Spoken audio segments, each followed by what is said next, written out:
Hey guys, what's up? It's Darkmek here, and welcome back to another Battle for Azeroth Alpha Dungeon preview. Today we're doing Tol Dagor. And this is a really interesting dungeon. To start off with, I did not like this dungeon. However, I've done it a few times now and I actually quite enjoy it now. Basically, you're breaking into a prison to take someone out. So, you start off on the outside, you've got a couple of gator packs, some of these crab packs, and then you get the first boss pretty much straight away, which is really good. You can see the first boss from the moment you kind of land in this dungeon, and that's the Sand Queen. The Sand Queen, again, fairly straightforward introductory boss, and again, we're only on normal difficulty, so whether there's further abilities that get added, but it's fairly straightforward. The circles on the ground are called sand traps. If you step into a sand trap, you get stunned for a period of time. The Sand Queen will do this ability called Upheaval, where she dives underground. She then puts an arrow on somebody's head. Now, if you go near the person with the arrow, or when it comes up, you all get punted. So you want to move away from the person with the arrow. Sand Queen then does this Sandstorm. Now, what she does is this causes you to push back. Think kind of Dressarion in DHT with the winds. It's kind of like that, and I guess the aim of this is to blow you into sand traps and get you stunned. Whether or not that has a much larger impact on Mythic, I would probably think so. Not too much, obviously, on normal. So that is pretty much it for the Sand Queen. The sand traps you don't want to stand in, the upheaval you want to spread away for, and that's pretty much it. So then you're going like we always do when we're breaking into places in World of Warcraft, into the drain pipe.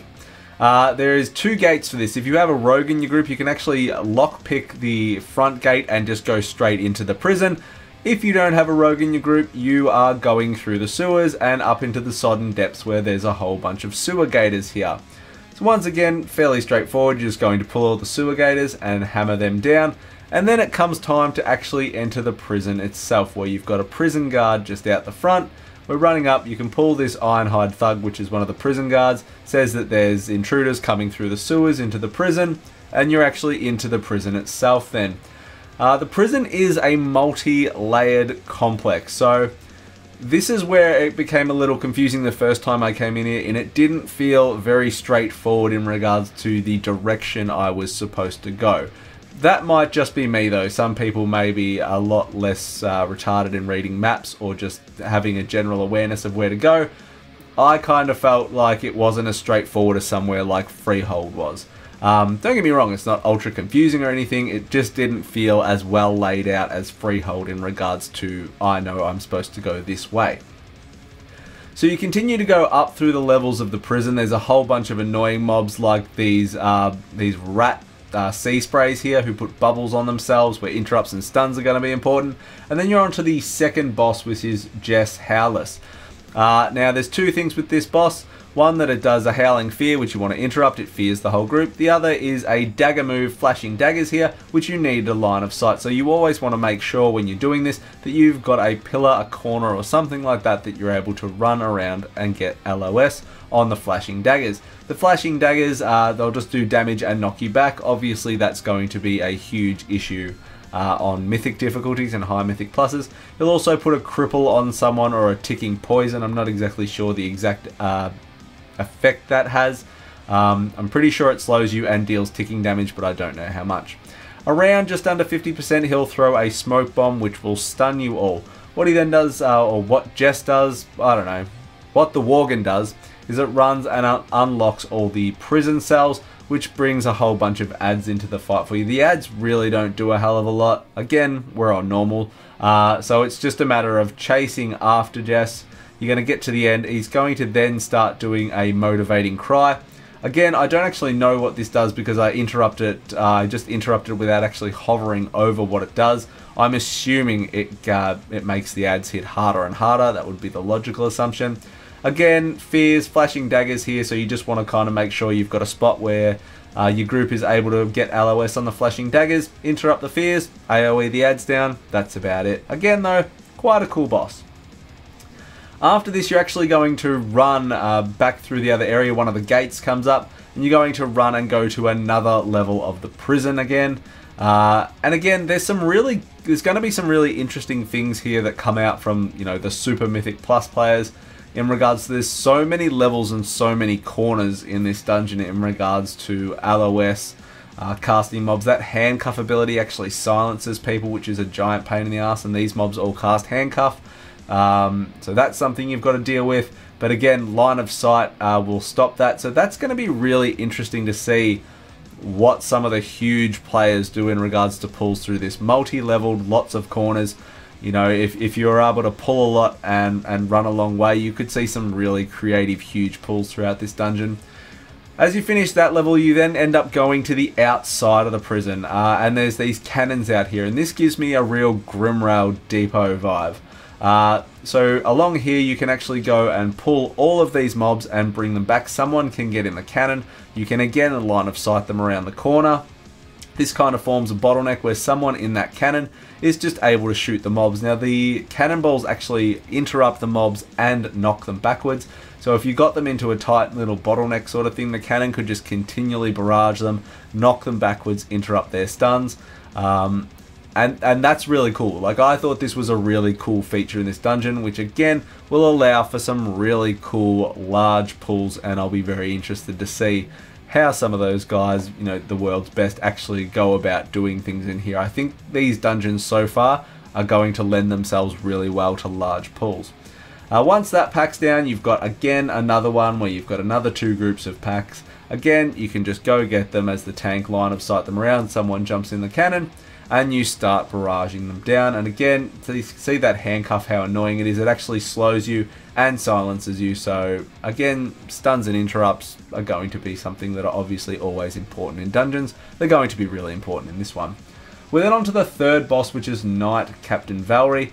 Now the easiest way to do this I've found so far, and obviously it's alpha and it's normal, so this doesn't really matter, but you just face her into a corner. She does these ignition circles where fire circles go up on the ground. If there's any barrels in fire circles, you need to go click on the barrel and move it. Doing it as the tank isn't a great idea, as she casts this Cinder Flame, which you always want to have facing away from barrels. The Cinder Flame's like a shockwave kind of thing with a giant bit of fire. You'll see it come out there. If it hits any barrels, it ignites them and they explode for damage.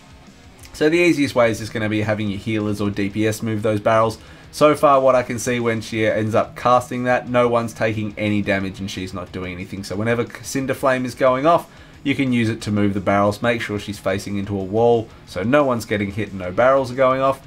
And that's pretty much it. Otherwise, you know, it feels like a fairly cool boss. It's straightforward. I'll be very interested to see how it scales, how much damage those ignitions go off even without barrels in them, how many barrels we actually get when you're in a higher level Mythic Plus will be interesting to see as well. So yeah, I'm keen to see how this boss kind of plays out, but otherwise it'll just be one of those situational awareness bosses and move the barrels.